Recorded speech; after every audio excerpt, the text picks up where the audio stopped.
I live by this quote, is this or something better? And I love endings of anything. It just means there's something better. There's something so much better, inevitably, like 100%.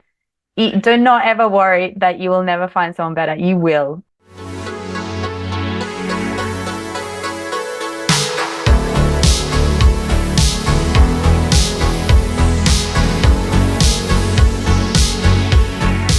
Welcome to Reclaim Your Radiance, a sex, love, and relationship podcast that focuses on helping you live your most turned on, vibrant life through creating incredible, healthy relationships and exploring all that the world of intimacy and pleasure has to offer us. We can create a life that allows us to shine, play, connect, be whole, and empowers our truest selves. Are you ready? Let's explore.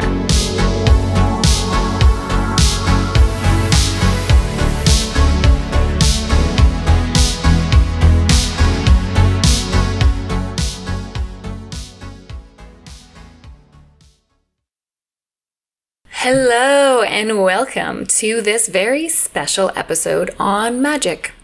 How to add magic to your dating life, how to add magic to life itself, how to experience the world more deeply.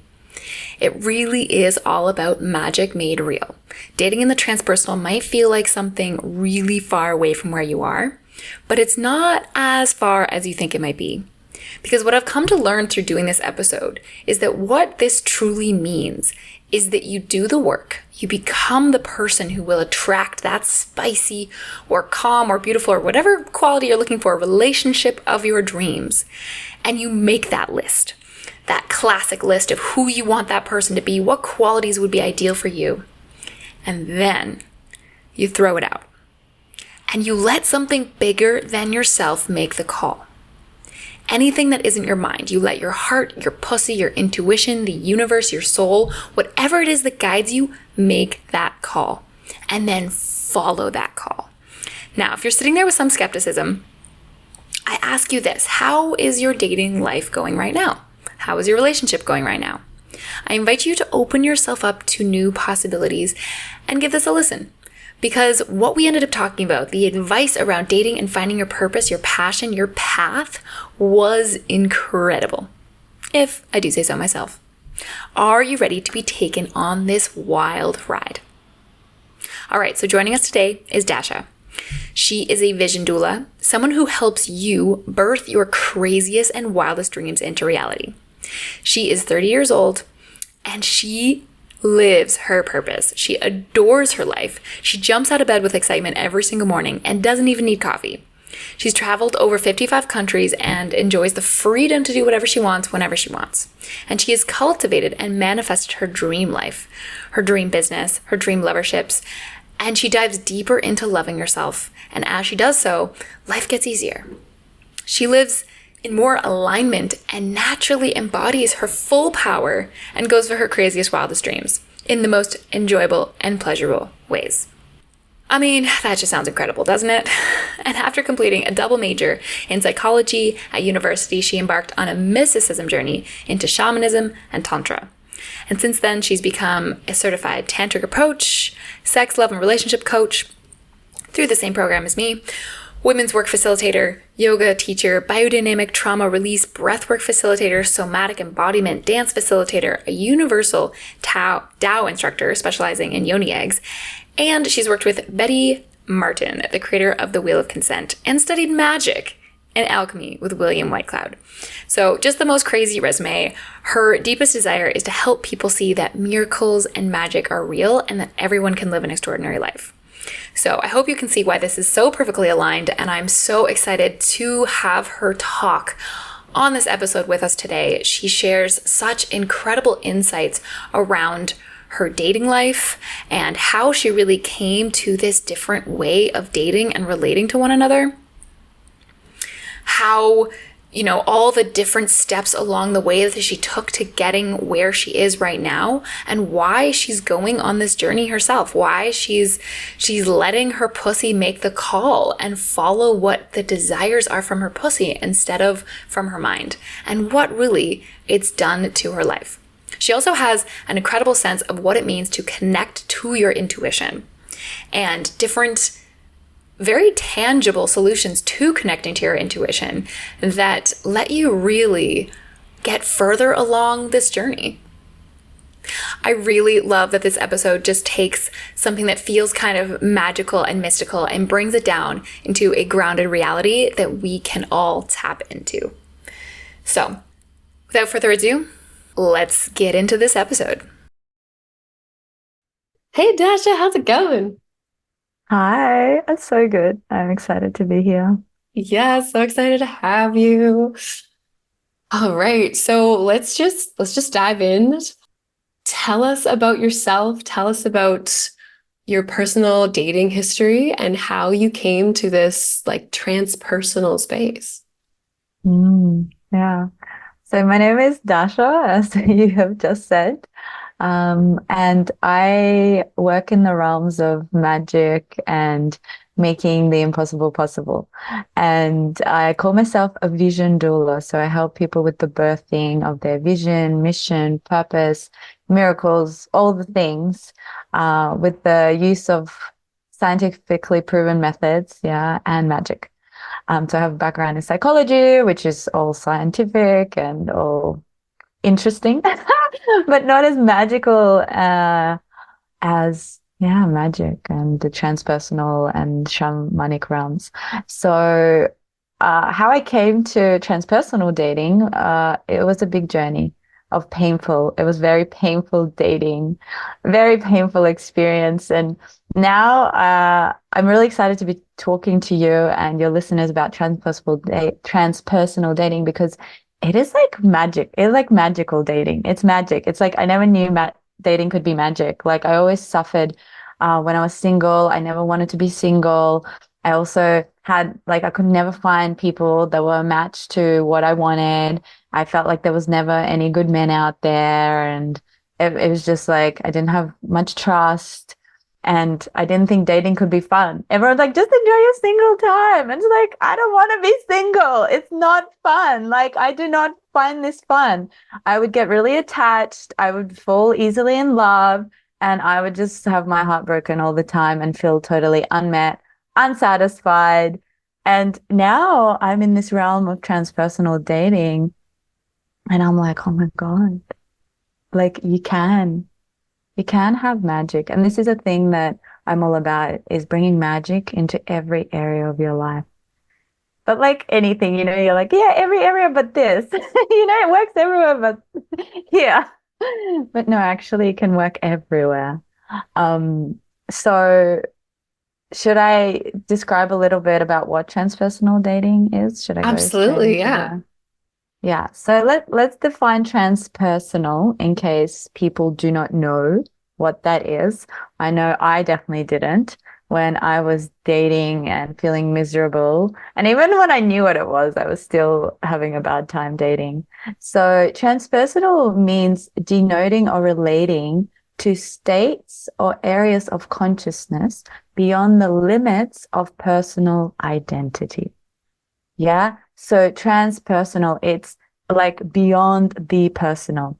So all of us tend to operate in the personal, in the identity. Like I am Dasha. I have pink hair. I was born in Russia.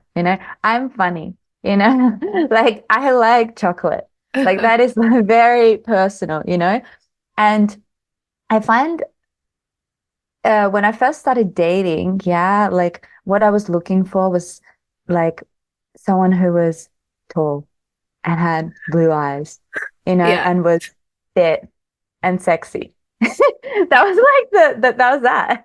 And then it was like, oh, now I want someone with a personality. So I want someone who's caring and funny and ambitious. Yeah, but that's still all like personal. That's how your identity, if you think of identity, that is how your identity is built. Mm-hmm. And that is what people may call the ego. Yeah. The ego is the I, me, all about me. Mm-hmm. Yeah. And the ego wants to find things that it thinks are good, like this is shiny and I like it. And the ego gets attached. It's like, I want this now and I'm not letting go. And if I don't get this thing, I am going to suffer a Mm-hmm. lot. for a long time. Does that make sense? Yeah, no, totally. Oh my gosh. I love this way of looking at it. Yeah, because I mean, like, because even more than that, it's funny. Like you watch like these dating videos, and they go from a place of like in your young 20s, you're like, oh, I want a tall man with a car and a like sports team affliction, right? And then like it turns into like, what's your attachment style? And it's so logical, right? And it's like, what's your attachment style? And what are your childhood wounds? And like, where are our polarities? And like really good questions. But this is like going beyond that, or I think it's about to go beyond that. So I'm excited to like, how do we go beyond that ego? Yeah. So we'll backtrack a little bit to me just like stumbling through dating and letting my ego choose. And this is where, so there is a little difference, right? And I want to describe it so people understand. So when you're dating in the transpersonal, you will be kind of attracted to something from maybe your heart, from maybe your soul, from your higher self, from like it's unexplainable, right? But that is also how you may be attracted by the ego, right? And I want to have this difference, right? Because there's the wounding. So I remember when I first heard about trauma bonds, yeah? And this is a thing that happens all the time. Even if you've done a lot of work on yourself, you are still going to trauma bond with someone. It just like it's going to be easier because if you've done the work, you have the communication skills, you know how to work through these things. But the thing is, you're always going to kind of attach to someone that will help you heal the trauma that you've or meet your unmet needs of from your childhood. Yeah. So your Yeah. childhood trauma. But the thing is, there is this subconscious expectation. It's like then they become your mommy or your daddy. And that's where there's a lot of drama that gets caused because no one can actually meet your childhood needs but you. Yeah, you're the only person that can meet your own childhood needs. But inevitably, you're still going to be attracting someone that you think, yeah, your inner child, if it's running the show, it's going to be attracting someone they think is going to meet that inner child need. Yeah, Yeah. and so like for listeners, like the book Getting the Love You Want, like very much describes this. I feel like this might be where like you might have read this book too, but like it very much describes that like you're like that like oh my God, I'm so attracted to this person and I don't know why and it feels like fate because like I'm just immediately attracted to them. That is coming from that place that you're describing, this like childhood unmet need where you're seeing parts of your parents, the best and the worst of your caregivers, both of them or however many you had, like in this person, and it's all subconscious. And then yeah, you absolutely try to get all of your unmet needs, and usually what you want is unconditional love from this person, which yeah, just like you said, you can't get that from them. The only person you can get unconditional love from is yourself. And if you're out there thinking, no, you totally can get unconditional love. Well, okay, think about it this way. Like, what if the person you love like breaks your trust? And like to use a ridiculous example, what if they like killed one of your family members? Like you're no longer going to love that person, but like you're always going to love yourself no matter what you do. And well, hopefully that's the hope. That's the we hope that you're there and That's that's what possible. you're working towards, yeah. Yeah, that's what we're all working towards. But yeah, anyways, I'd like to use that example because it's extreme, but it like gets the point across. Like, right, there is something that this person can do that would make it so that, like I don't unconditionally love them anymore. Yeah, I love that. I love that. I have read the book. I do not recall that part, but obviously it has been ingrained and it is in yeah, it's just it's everywhere. This is scientifically proven. Yeah, definitely. Part of the scientifically proven background. Um, yeah, so what happens is as well, like if you experienced any childhood trauma, yeah, like some kind of violence or abuse, neglect, yeah, you tend to attract that. It's like you repeat the cycles, yeah. And it's because again, these parts want to be met, want to be healed, want to be loved, so they keep repeating until it gets that. So that's like in this scientific way. If we want to talk in like spiritual, magical way, it's like your soul's journey. Yeah, you're reincarnated, and these people, especially those core soul contracts, your parents, your caregivers, they're here. You decided to learn this lesson, right? So they're here to teach you that, for you to grow, for your soul to evolve.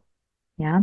So I wanted to talk to this because I don't want you to get confused. Like, oh, I'm in this transpersonal dating, when you're in like a really toxic, horrible situation. And then you stay there because you're like, I'm transpersonally dating.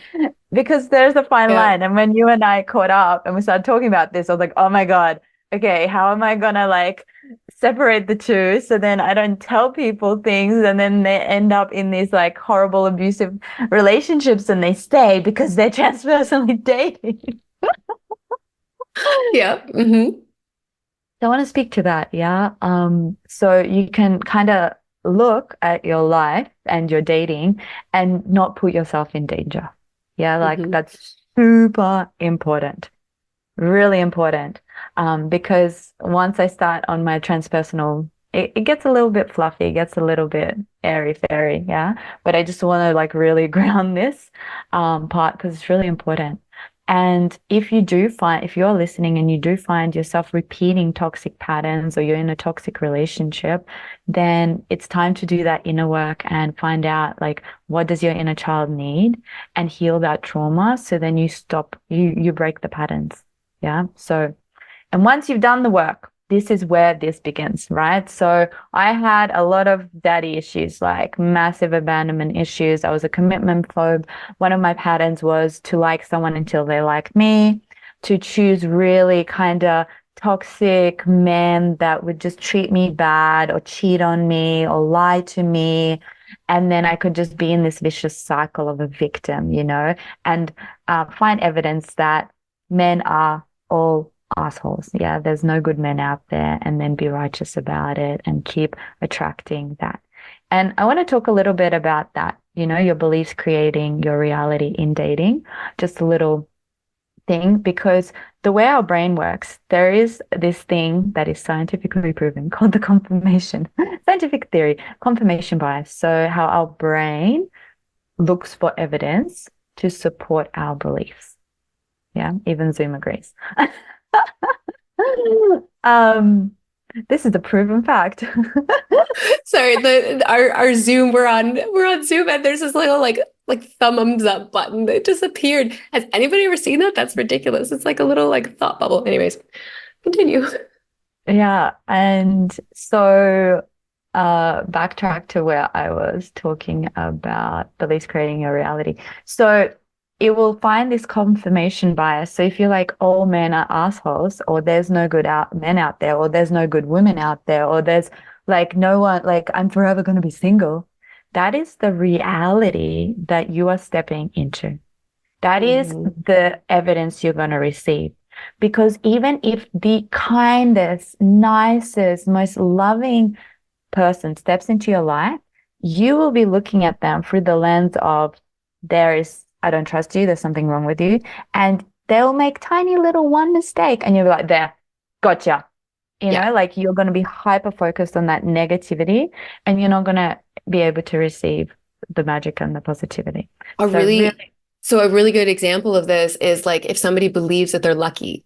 So like if they believe that they're lucky, they'll like be like, oh my God, I found a $20 bill, and you'll find reasons and they'll find the confirmation in their life that like they're lucky. They'll be like, oh my God, I found a $20 bill. And then they've done studies, like this is a study thing, that like the person who doesn't believe that they're lucky will actually just walk by the $20 bill, not see it, because they're not looking for examples in their life that they're lucky. Right. And there's a million. Yeah. It's 100% proven. Yeah, what you believe actually becomes the truth, which is why affirmations work, which is why manifestation works, right? Yeah. Such a good example. I remember my ex-partner used to help people with like setting up their crypto or some kind of thing. And I remember people were like, I'm so bad at technology.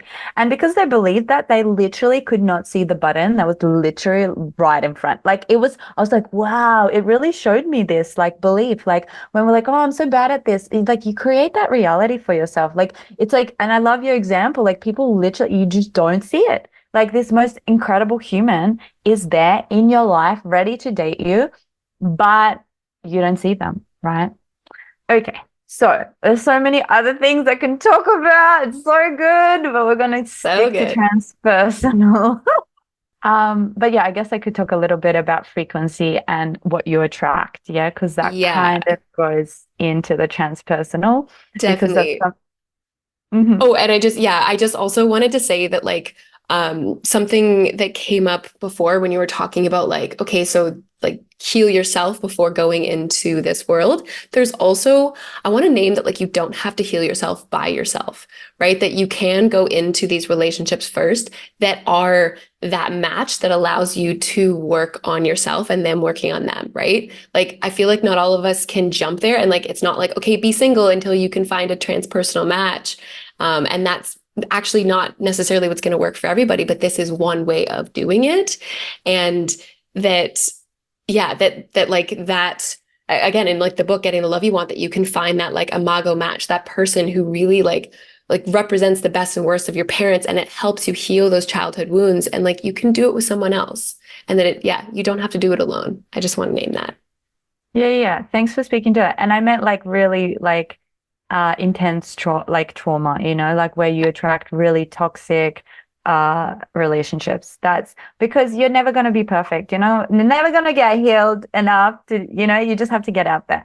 So thank you for bringing that. But if it's like you're really attracting really toxic relationships that are abusive, like then like do the inner work and that will help you attract other people that also have their things because we're human, like we're Yes. Yes, imperfect. absolutely. I think, yeah, you're right. I am speaking to like the like you're attracting somebody who's like that polarity that helps you work on it, but it isn't like, yeah, you're deeply wounded for sure. And your biggest growth, that's the thing, actually is in partnership. You can never reach the highest growth on your own. So it's like eventually you will have to get into partnership and you continue growing. And what I said, like if you get into partnership with someone who's done the work that has communication skills, then it's so much easier to work through things. Yeah. If your partner is resistant to therapy and self-development and communication, it's going to be really difficult. Like, I don't even know, like, quite impossible. Yeah, no, I'm not touching that.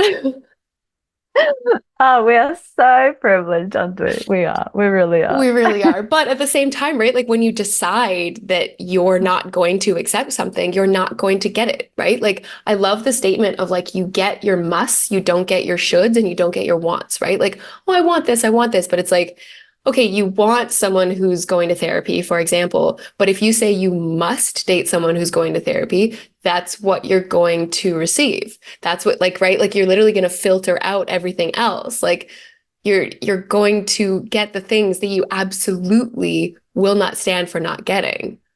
Yeah, I love that. And I remember when I started self-development really early, like 16. And I remember thinking I was like part of this corporation thing. And I was like, oh, the person I date will have to do it, they will must do it. And later I was like, yeah, it's kind of like inevitable. I could never date someone who wasn't open to like self-development. Maybe not doing that course in particular, but like self-development, and now I'm like, oh, I'm gonna date someone who's super wealthy. And it's not something that I feel is shallow. It's just like, it's a duh. I'm gonna date a man who understands money and energy of money. Like it's inevitable. Like, how can you not? It's like, like, I don't even understand people that don't have the priority to understand money and the energy of money. Like, but before it was kind of like, oh, I don't know. Right? Like once you get to a certain place, like you're just and I find too like you're never going to go backwards. Like I think some people are really afraid when they break up with a partner that they're going to like backslide or like oh like but the thing is I don't think you ever go backwards. You always are improving because you're never going to accept less than what you received before, right? Less than what you found. So like your next partner will inevitably be the continuation of this, like your own growth journey, right? Yeah, and I live by this quote, is this or something better? And I love endings of anything. It just means there's something better. There's something so much better, inevitably, like 100%. Do not ever worry that you will never find someone better. You will, I, 100%. And also, don't just be like, okay, on to the next one. Yeah, I I also mean, want to name that because like that's the culture too. Like that's the capitalist society we're in, where it's like, okay, let's just like throw this one out the window and go on to the next one because that'll be better, right? it will.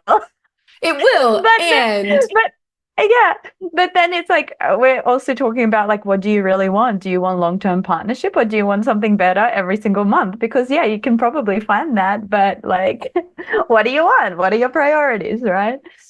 yeah, totally. Yeah. So I'd love to talk about frequency a little bit and vibration because this commenter said like there might be someone there who's perfect for you and you just don't see them.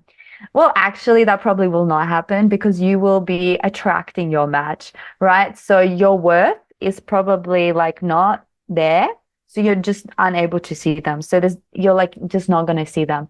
And say your worth is like down here, you're more likely to attract someone who's kind of like, ooh, like, I don't know, doesn't treat you very well, doesn't respond to you, doesn't like listen to your needs, and the more your worth grows, the more your self-love grows, the more you learn what you need, your value.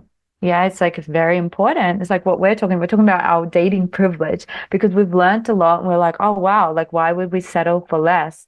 And we understand. And let me tell you, it took me a very long time to leave my previous relationship because I had a belief that no one could love me but that person, right? So we all have messed up beliefs about ourselves, and that's okay. And this is where it's really beautiful to go on these soul pilgrimages, yeah, with other people where you learn things about yourself. And I'm going to talk more about these soul pilgrimages, this transpersonal dating. We're like walking up to that. But you really need to understand frequency and vibration, right? What you put out is what you magnetize. And this Hmm. is kind of this law of attraction. What some things repel, some things pull in. Yeah. And so what happens when your self-love grows, your self-worth grows, your ego might still be like, oh, I want that really toxic guy who's up himself and he's the loudest one in the room and he just like looks at all the girls and it's like, oh, that's my pattern. Like I want to get that guy. I want to be with that guy. But your soul is like, no, your worth is here. Like, and it repels that guy. Like it just repels him. But there's a part of you that's still like attached to this like old pattern. And it's like, I want to suffer because I can't have this toxic man. In your mind, you're not thinking that, right? You're thinking this hot guy, the really hot guy, the bad boy.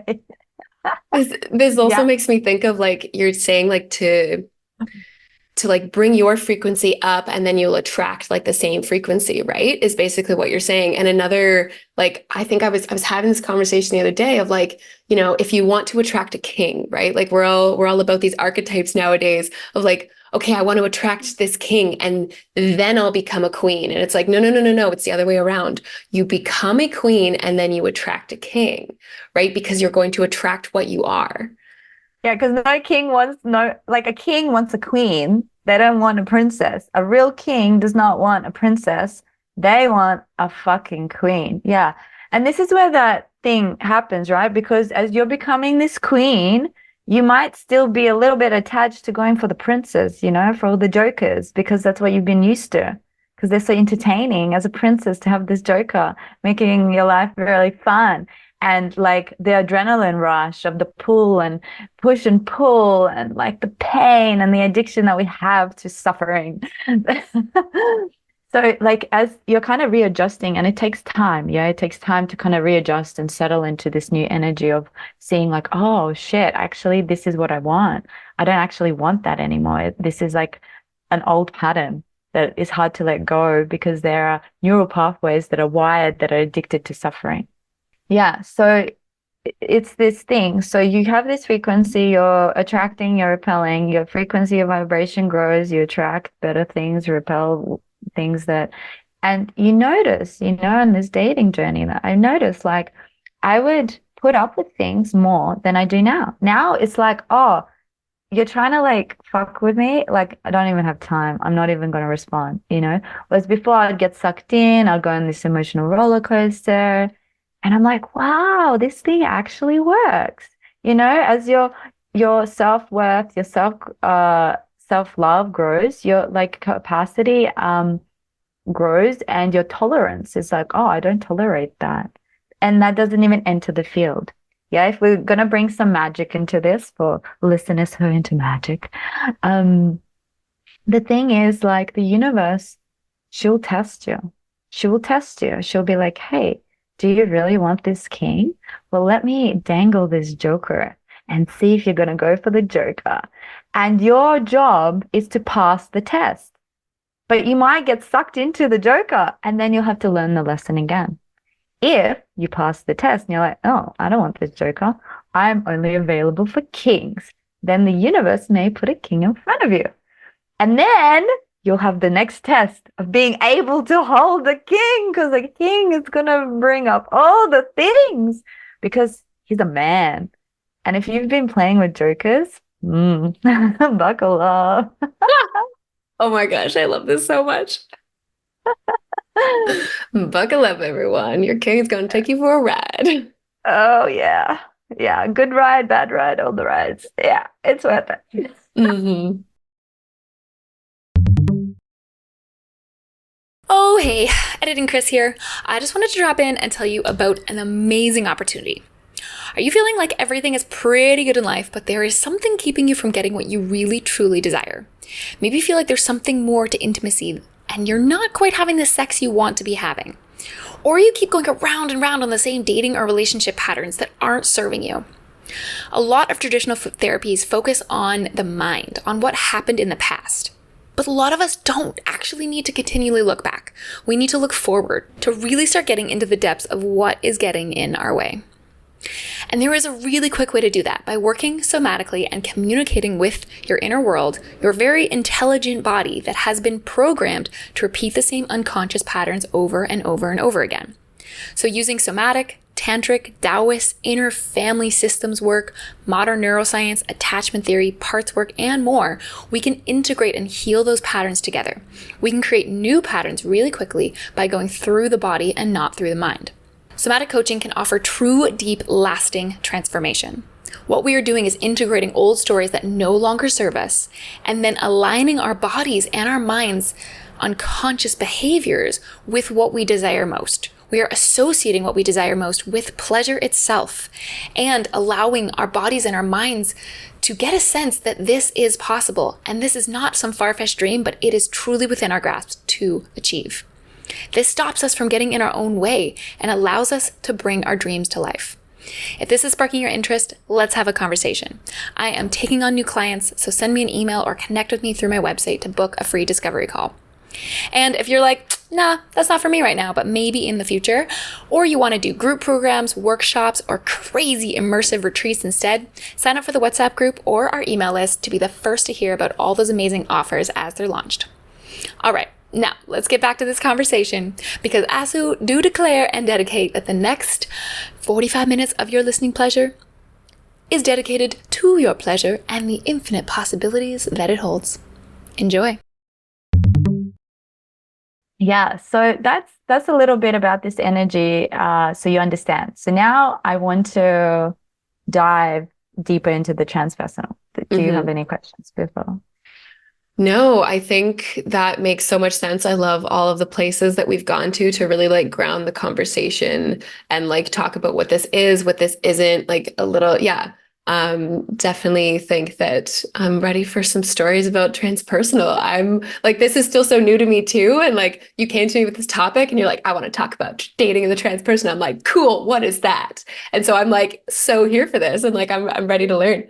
So yeah, I'm so curious to hear some stories about dating in the transpersonal, but also like, just like how you do this. Yeah, so I'm really excited. It's like life-changing, literally life-changing. And I was like, in our big community, like, I want to be interviewed on this topic. It just changed my life. Who wants to hear about it? So we've been like walking towards this soul pilgrimage, this transpersonal dating. And as I mentioned before, transpersonal is taking the personal out of it. Yeah, it's really surrendering to being guided by something greater than yourself. Yeah, not your mind, not like, ooh, nice body, or ooh, nice job. Ooh, nice eyes. It's like all this like thing that like society has told you. Like society has told you you should look for this. This means good and this means bad. Yeah, it's letting go of all this conditioning and really letting go of your own conditioning, right? Letting go of what you think is the right person for you. Yeah. And I set it up in the way I did because it is a soul pilgrimage. It doesn't happen straight away. Yeah, because you need to do the inner work first. You need to understand yourself because to date in the transpersonal, it's the self-growth on like steroids, right? You're going to be taken into you, yeah, deeper to learn, to process, to prepare you for your soulmate, right? If you believe in that, or prepare you for the next, love of your life or whatever you believe, right? It's all subjective. It all the same. It just depends what you want to believe, right? Yeah, absolutely. Um, so you need to understand that. You need to understand frequency and vibration. So then you can actually allow yourself to get pulled into it. And you also need to have done the work. So then you're not getting pulled into toxic shit and toxic patterns that then you get stuck in on a loop and create a lot of suffering. Yeah. That you can be like, oh, wow, this is one of my patterns that I'm going to work through and move on rather than get stuck in the loop and then cause a lot of pain and suffering. Because dating in the transpersonal, you can still like this attraction, this soul pilgrimage, this soul call, that can still lead to a lot of pain. Yeah. But pain is inevitable, right? The more you open your heart, the more like you're likely to experience pain. The more Mhm. love you experience, the more you're likely to experience pain. Yeah. It's Yeah. inevitable. Yeah. Suffering is a choice. And we love to just hold on and suffer and be righteous about it, But like, we don't have to. We really do not have to. We can just fucking keep going and keep having fun and keep opening our heart, keep processing the thing, moving on, feeling the pain. This is what we're here for. Again, let's getting a little magical. Like our soul has landed in this 3D reality to experience the 3D world. That Hmm. means it's not just here to have fun and live in rainbows and unicorns. It's here to feel the thing, like all of it, the pain, the suffering, the Yeah. grief, the I've really gotten more into like like I've had like anger gasms and unworthiness gasms and sad gasms at this point because like there's this joy of having these emotions, right? And it's a very like tantric way to see your emotions, but like that way of I am experiencing so much pain right now, and it feels so good because I feel so goddamn alive, right? Like, and yes, that's literally what goes through me. And I'm like, oh, and it just, right? And like, literally, you can be like smiling in happiness at how sad you feel because that sadness is, yeah, just like you said, like mirroring that happiness, right? Like, I truly like, I don't know, here's my engineering background coming out a bit that like life is a sine wave, right? And that like, yeah, I know. But like that, you can live at baseline, you can live at that like 0 point and be like, okay, love is scary and dangerous and unsafe. And so I'm not going to go there and I'm not going to like go up to that high peak. But the thing is because you don't want that low, that down low, right? But like your love is going to be equal and opposite to your grief, right? Like if you're willing to love with that much depth and compassion, you're also going to risk experiencing that much grief and not even risk. It's almost a guarantee because nothing lasts forever. And that's a beautiful way too. Like that's not something negative. That's like, oh my God, nothing lasts forever. Let's cherish this moment. So yeah, anyways, I just love that idea that like that polarity exists and you can just feel so radically alive from all of it because yeah you can't not have pain that doesn't exist like you are going to experience pain no matter what you do so you might as well love deeply at the same time. yes, yes. Yes. Yes. Yes. So much yes. Aliveness. I'm all about living my life in totality. I actually, I think just before I ended my relationship with my ex, I decided to go on a soul pilgrimage. And I was like, I'm going to write a book about it. So now when there's a fork in the road, I'm like, what would make a more interesting chapter? Damn, I love that. And yeah, it leads to some crazy, like really crazy stuff. But I really live my life to the fullest. Um, and I love it. And I want to love to the fullest. I love every person I connect with to the fullest, knowing that it will hurt a lot after, but at least I'm not selling out on the opportunity to feel like, oh, yum. And coming back to transpersonal. So for you to be able to date in the transpersonal, you have to have some kind of connection to some sort of something outside of you, maybe like either your intuition that is inside of you, your heart inside of you, your pussy inside of you, your soul, or maybe like universe, God, something that is going to guide you, something that is not your mind. Hmm. Yeah. So I think where my transpersonal journey began in dating and in the transpersonal was when I was assisting. I was assisting a tantric shamanic retreat and I was a space holder. And I had to let go of my needs as the person, as the ego, for the collective.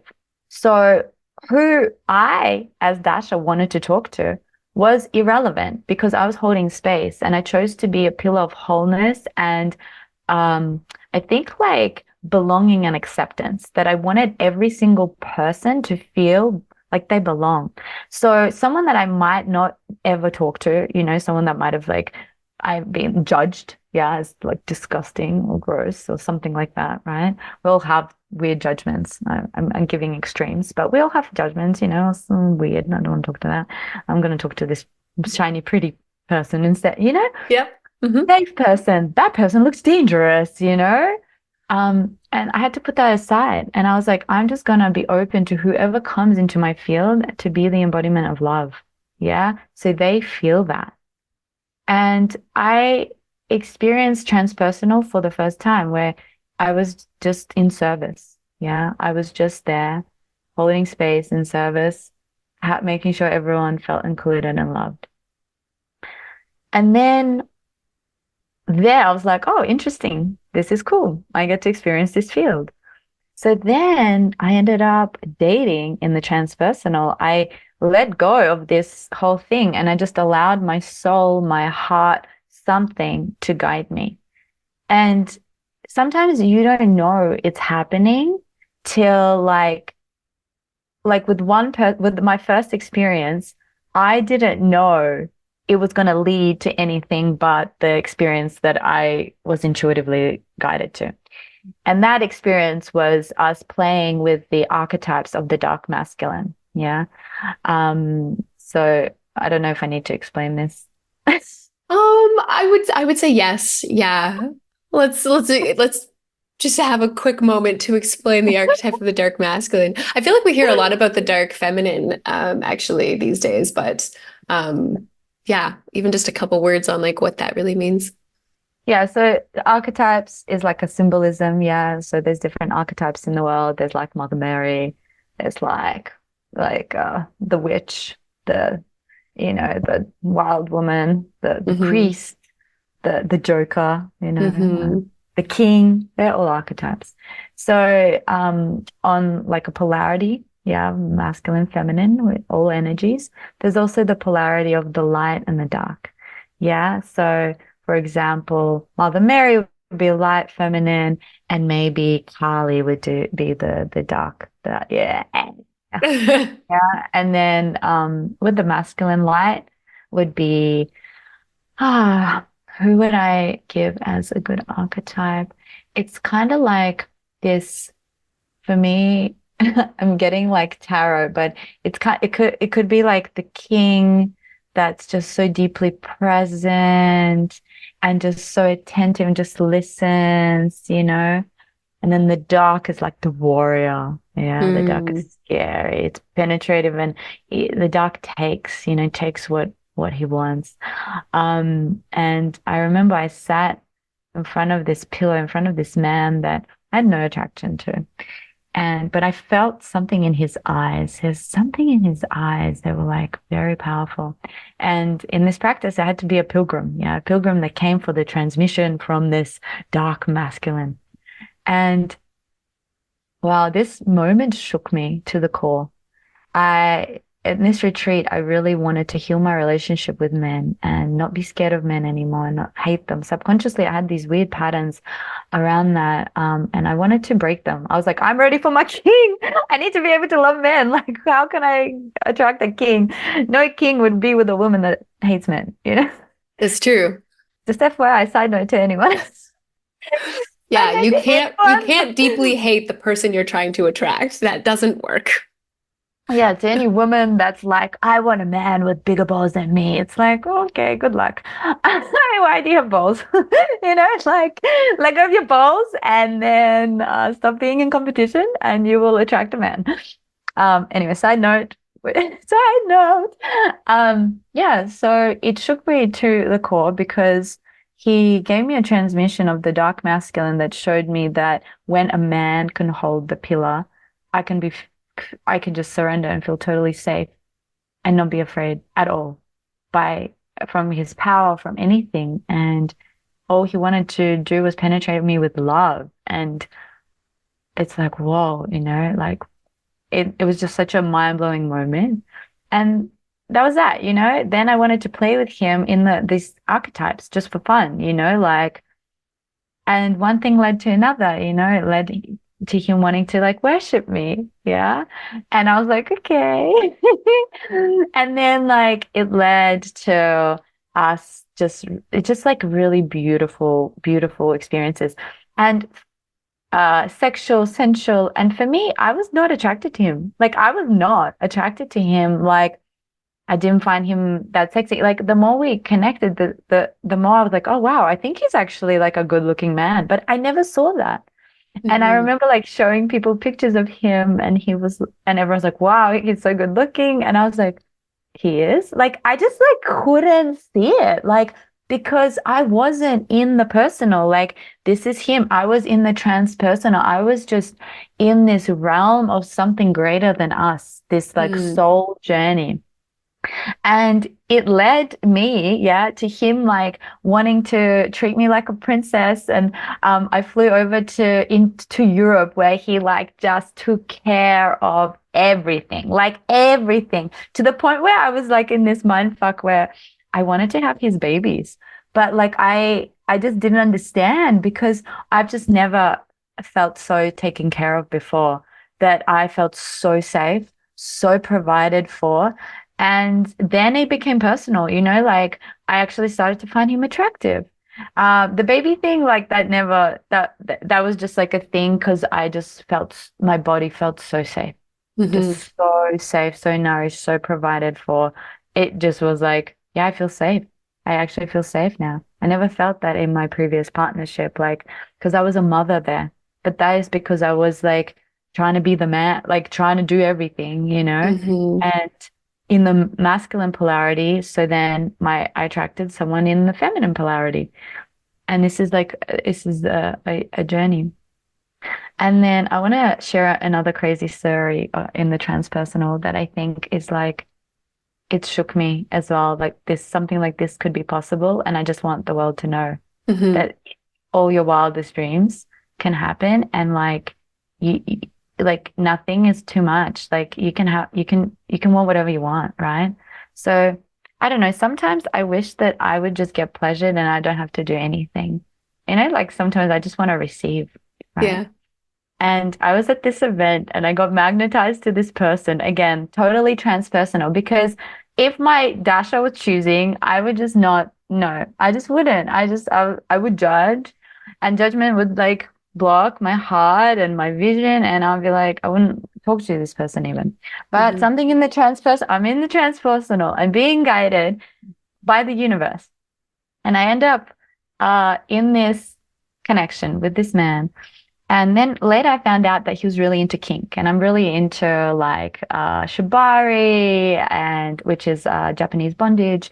I'm into kink, like BDSM, like different dynamics. I love sensational play. And I met this man that we ended up like setting up a scene, and the whole thing was about giving me pleasure and creating sensation in my body, like orgasmic sensation, like pleasure, like cosmic pleasure. But we would like play for 6 to 7 hours. I didn't even see, I've never seen his penis. I never touched his penis. I didn't even do anything. I literally just received pleasure for 6 to 7 hours. And this Mm-hmm. is like the magic of the transpersonal. Because if my personality was choosing, I would just never I would never have magnetized that situation. Like, and this is the thing of magic and manifesting, it's like it's always better than what you're manifesting. And the trick to really good manifesting is to let go. Like you want this thing, you say you want this thing, and then you let go because the universe wants to give you 10x better.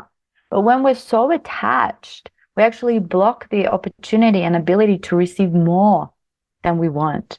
Yeah. Mm-hmm. Yeah. And I also, so okay, what my question here is like, how do we connect with our intuition? Because I think that's one thing that like so much of us are blocked from in our everyday lives. And like there's obviously such deep intuition in like a woman's womb or like in our pussies, but like even that is something so new to a lot of people of like, how do we start to listen to those parts of our body? How do we find that North Star that's going to lead us? Like maybe that's Mhm. goddess consciousness. Maybe that's even, it can be the trees in the forest next to your house that you go and you like attune to and touch. And like, I don't know, I love feeling the energy of trees. Like I'll go and breathe with them when I need like some grounding, but like whatever works for you, right? Like anything could be that place for you, but how do we know that that's what we're connecting with and not just another part of our brains? Yeah, great question. And I actually have a course on intuition that I can talk about at the end that really is very good structural way to build that muscle because the biggest thing that I find blocks people is this like, oh, is it my intuition or is it I'm just making it up? Is it my feeling or is it just fear? These moments where we're like, I can't tell. Um, but the easiest thing is to set the intention. I really love like writing. I think that's a really like a really basic one where you write a question down, whatever your question is, or like what's for my highest good to know. Yeah. And then you trust that whatever comes in that moment, whatever, and you start writing. Yeah.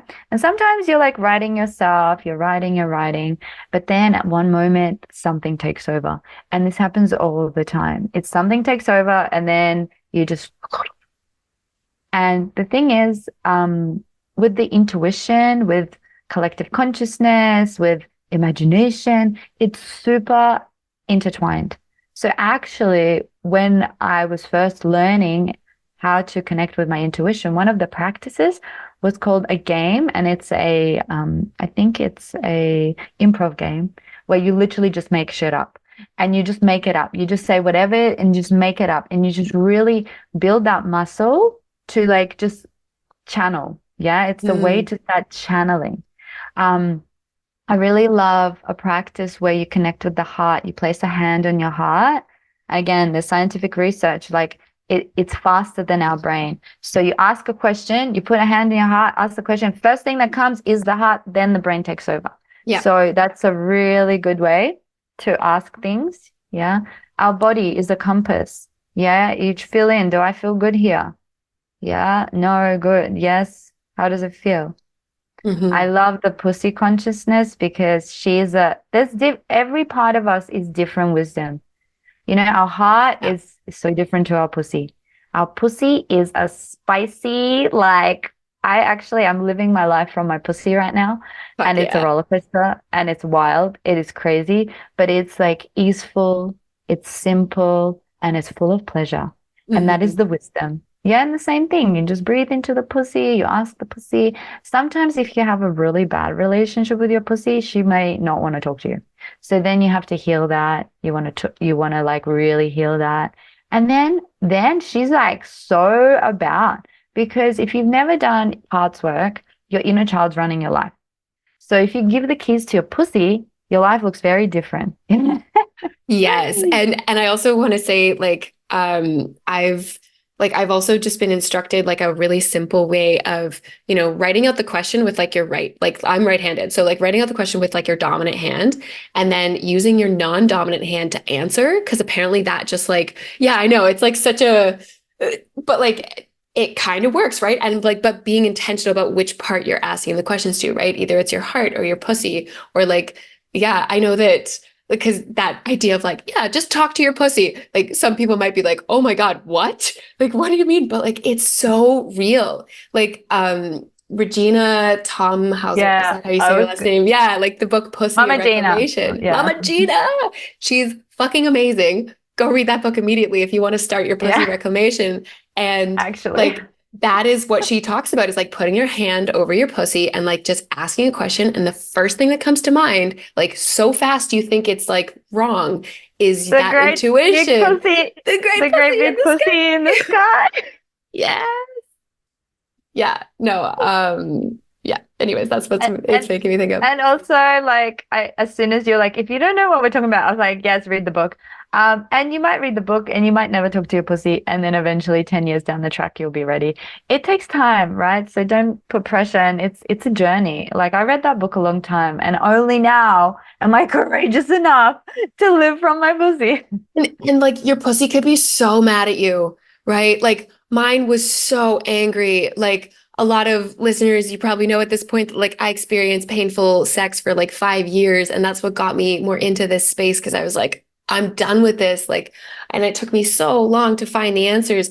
But like part of it was finally speaking to my pussy and finding all this like deep rage in there that like I had been violating her over and over and over again, right? Like, and so like there is that, right? There's that fear, there's that mistrust. So you do have to like almost cultivate, not almost, you need to cultivate like a trusting relationship with them. Like you need to, they like your pussy needs to know that you're not going to, yeah, violate them or break their trust or put something in them when they don't want anything in there. Yeah, consent, very important. Mhm. Okay, I'm going to circle back to transpersonal because it's not all about fun and pleasure, Yes, which it thank can you be. for keeping us on And track. I know, I'm so proud of myself. The intention works. I'm very proud of you. Yeah. Yeah, so the thing with transpersonal dating, I am dating. So I just got out of a long-term relationship and I wanted to explore. I've been calling myself Dora the Sexplorer. I love this validation from Zoom. Thank you. Uh, Zoom keeps giving us thumbs up. It likes us. yeah. Yeah, so for me, my intention is to explore, receive as much pleasure, learn about my body, expand my ability to give pleasure, to receive pleasure. So it's very biased stories, right? I'm just telling you all about these incredible, pleasurable things. And I meet incredible, beautiful men that just want to fly across the world to see me because I also am nomadic, right? I travel a lot. So then they're like, I want to come see you, or I want you to come see me. And I will drive 3 hours just to see you for a little bit, or I'll fly to the other side of the world for the weekend, you know? So that's my reality. Yeah, your reality might look very different, but there is a reality of transpersonal where you are growing and learning, and they're really karmic relationships. And for me, because I'm on my soul pilgrimage to learn about myself, to prepare myself for my king. So I'm attracting all these men who are teaching me, yeah, new things about myself, how to be with a man, how to hold a man, how to be a queen to a man, how to receive. Yeah, one of the biggest things that women are designed to do, but have been conditioned to give instead of receive, and have not learned how to receive. And as a queen, you need to know how to receive. Yeah. And also hold a man and not compete with a man, and let a man be a man and stop castrating them and emasculating them. Um, but my journey, yeah, it's going to be always patterns playing out. And it's like, are you going to learn? Yeah, you're going to take the lesson and continue the growth. So it's really important to for this kind of dating to know that it has the highest of the highs, but also the lowest of the lows.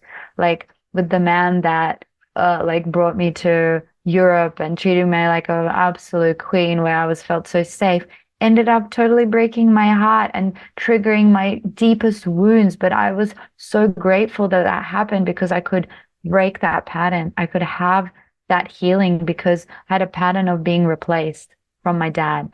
Felt like my dad replaced us, which I didn't even know until that moment. And then that would be happening in my relationships with men. And I was like, hallelujah, I finally figured this out. I don't have to live this again. I don't ever have to be replaced again and suffer this pain. Yeah. But I could have just stayed in the pain. I could have blamed him and been like, all men are assholes and blah. No, it's like, no, thank you for the gift. Thank you for this gift that you liberated me. Yeah, you played out this role and now I'm great and I feel amazing. And but in that moment, my ego was so attached. I had a reality. I was like, no, no, no. Like even like I knew he wasn't the one, but he was so good. I was like ready to settle. I was like, I'll take it.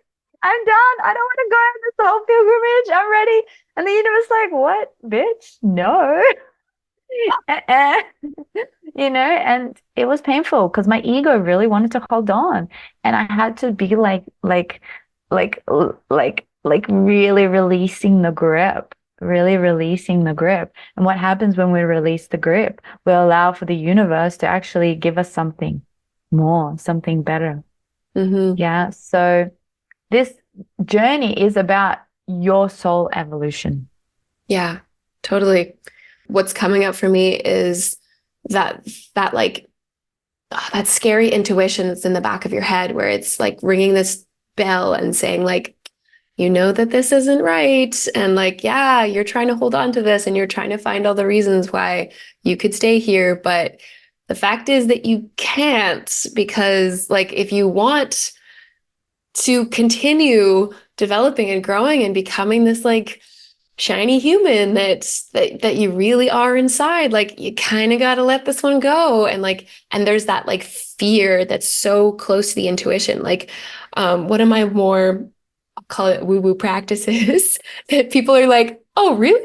Because yeah, like, you know, background in engineering, like I have a very, very developed right side of my brain. And then I have like these other like witchy practices that are coming through, especially in the last couple of years. And like now I get to call myself a sex witch and everything, you know, but like that's very new for me.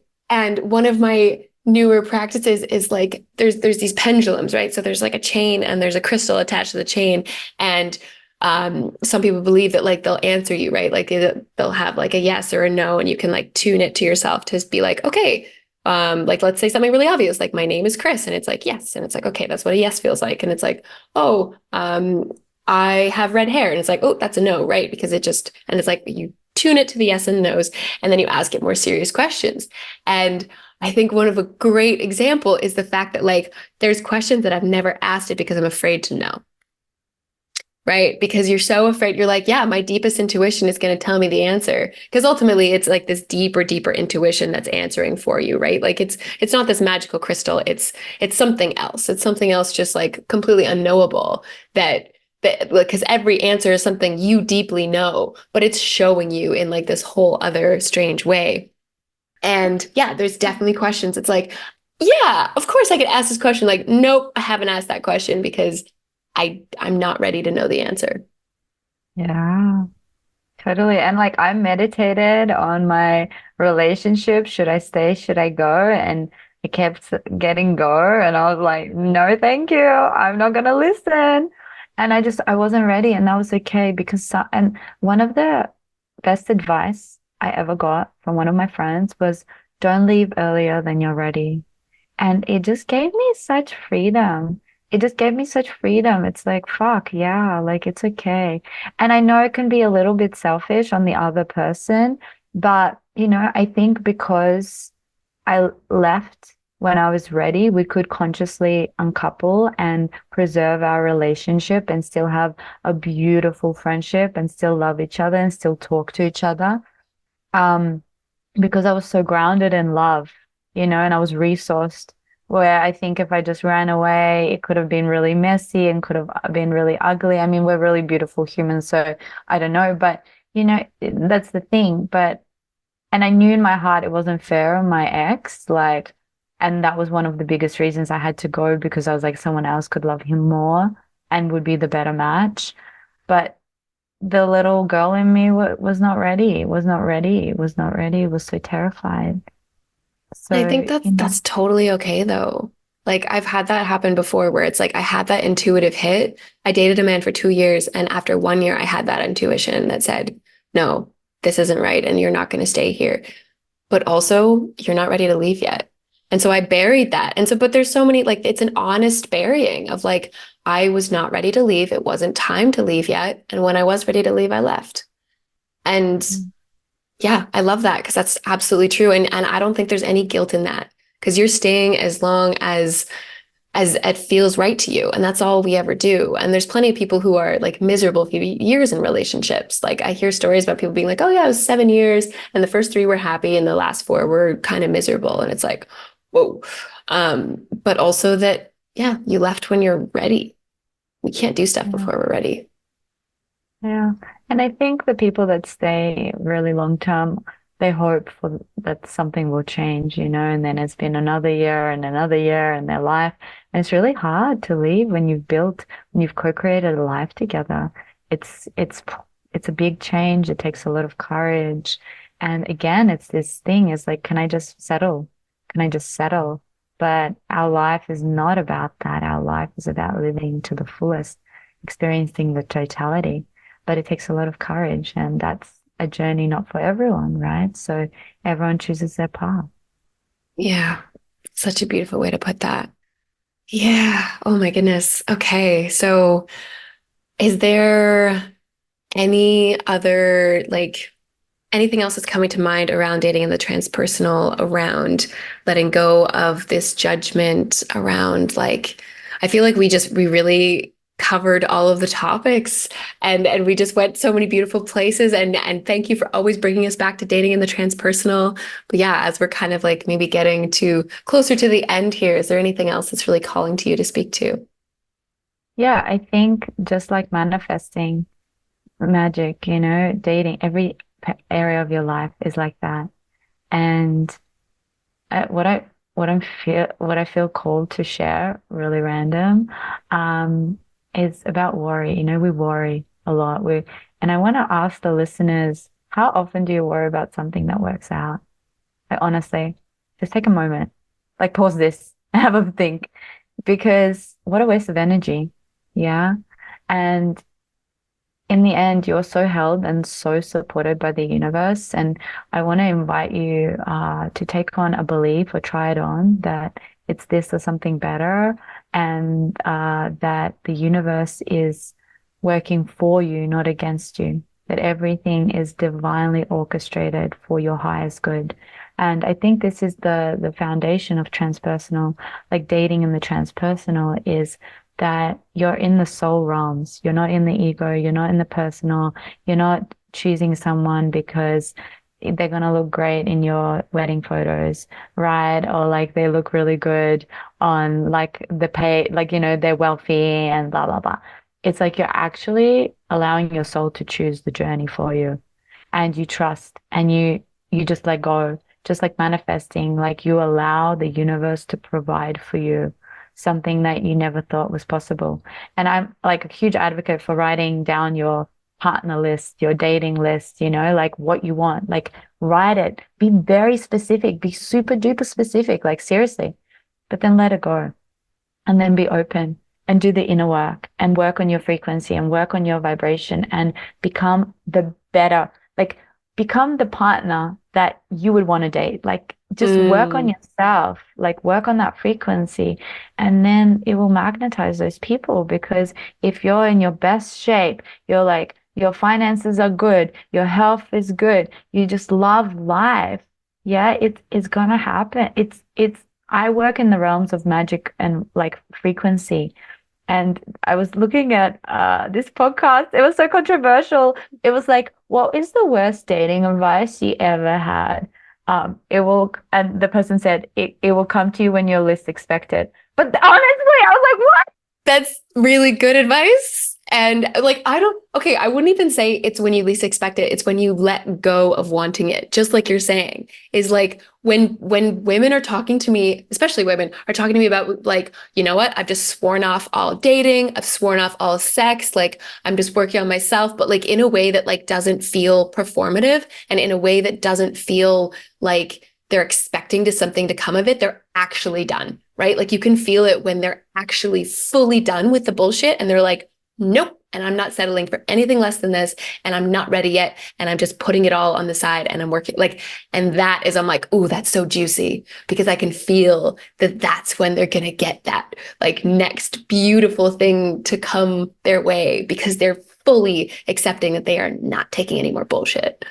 Yeah. Yeah. And also, you don't have to swear off everything. You can just have fun. Yeah, you can have fun dating, but again, let go.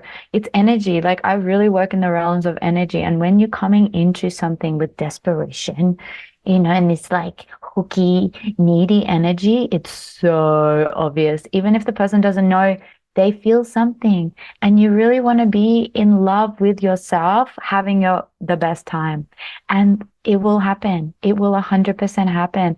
But you need to track your thoughts. You can't be like, oh, it's never gonna happen for me. It's never gonna happen. I'm never gonna have good sex. It's like, yeah, you create that reality.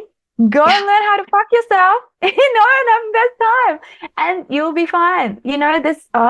Anyway, maybe another episode. This I can give so much advice on what to do while Yeah. they're working. Definitely. We could definitely hook up for another episode. And yeah, the first thing that came to mind there was like, oh yeah, like when you go on a first date, like the idea of like giving yourself self-pleasure beforehand and like just making yourself feel all spicy and making sure you're not going into that date being like, okay, but I really want to have sex tonight. It's like, no, no, no, I already had sex. I already gave myself pleasure.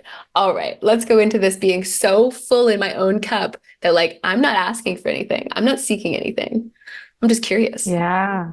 And the other thing that's really fun to actually like take off the thing is having sex on the first encounter. Like not like penetrative sex. You can like massage and sensually play and connect and eye gaze, but like explore each other rather than go straight for the sex. Because I don't know, it just opens a whole realm of magic, and devotion and connection. Um, and takes that like maybe that fear as well and performativeness out of it. But yeah, I think like just focus on yourself, yeah? Like focus on yourself and love yourself and date like, yeah, you're dating the one, like really show up fully. Yeah, and have fun. Yeah. Yeah. And at the very end of everything, have fun. Yeah. Just because like we could treat life so seriously and also not seriously. Like I love that there's always that duality. Like, yes, it's really important. Treat it with a lot of importance. Make lists about what you want and be really specific and like really ask the universe for what it is you want and also throw it out the window and see what happens. Like both are true, both are necessary. Like have so much ridiculous fun and take yourself a measure of seriously because, this Yeah. is your life. And also tune in to what is your desire and what is society like, what has society put like, do you actually want the thing you're trying to chase? Because that could be one of the biggest barriers of you not getting it because it's not actually your truth. It's not your soul's truth.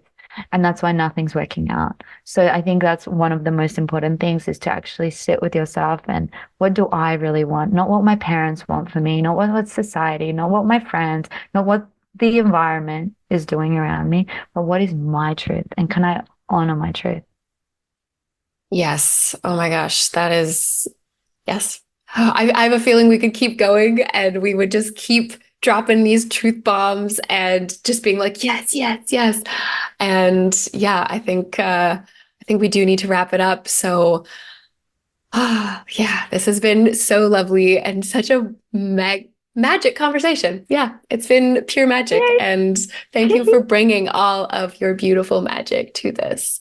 and for sharing your experiences and for sharing this like deeply impactful lesson that you've learned. And yeah, I'm just so grateful for you and your wisdom and your just beautiful way of speaking through it. So yeah, if people wanted to find you, if people wanted to connect with you or work with you, how would they do that? Yeah, thank you. Thank you for having me, and thank you for seeing me, and thank you for reflecting the magic. So if you would like to find me and follow me, I'm very active on my Facebook. I'm like an old school Facebooker. I love long form content. Like I just love talking for a long time, and I love writing long posts because I channel a lot, and I just sometimes sit down having a coffee and all these things come through. Which I'll give Kris the link. And also on Instagram, I am Dasha Barsukova. I don't know if it's going to be video. If it's video, it's in the handle. Otherwise, I will send that as well. And yeah, if you want to work with me, if you want to add some magic and some sparkle to your life, whether it's your dating life, whether it's your mission in the world, your purpose, your vision, there's something greater. If you're like, I'm sick, I don't even know if I'm living my truth or society. Like, I don't even know if it's my beliefs or my parents. Like, I want to find myself. A lot of the time, the things that my clients say is like, I found myself. I am myself after working with you. I have the confidence to live fully and fulfill my purpose. So if that's something you desire, I'll give my email. I also mentioned I have an intuition training. So that's really great way to build trust in yourself. It's a really step-by-step way we're all intuitive, right? But we just sometimes don't know how to really tap into it, how to build it, how to create trust. And there's a really good structure that's like, boom, like now you can trust yourself. This is like the way that you do and you tap into it. And the more you do it, then it becomes easier and more natural. And there's lots of tips and tricks. So I'll add some things for Kris to put in the show notes. The other thing I wanted to talk about was I run a book club, and it's for the book Queen's Code. And it's a book that changed my life. It really helped me to become a queen, to attract my king. So if that's something that you are interested in, I will also put that in the show notes. I think the podcast will come out around that time. But yeah, so check me out on Instagram. I'm always like doing random things around magical things. Amazing. Well, thank you so much. And yeah, all of that will be available in the show notes. And oh, yeah, so excited to see all the magical things you come out with. Thank you. Thank you so much for having me. Thank you everyone for being here with us, listening to us. And yeah, I'd love to actually, if you had an aha or a big takeaway, I'd love to hear from you in my DMs, in my Instagram. Would love to hear what you got out of this. And with that, we come to the end of this episode of Reclaim Your Radiance.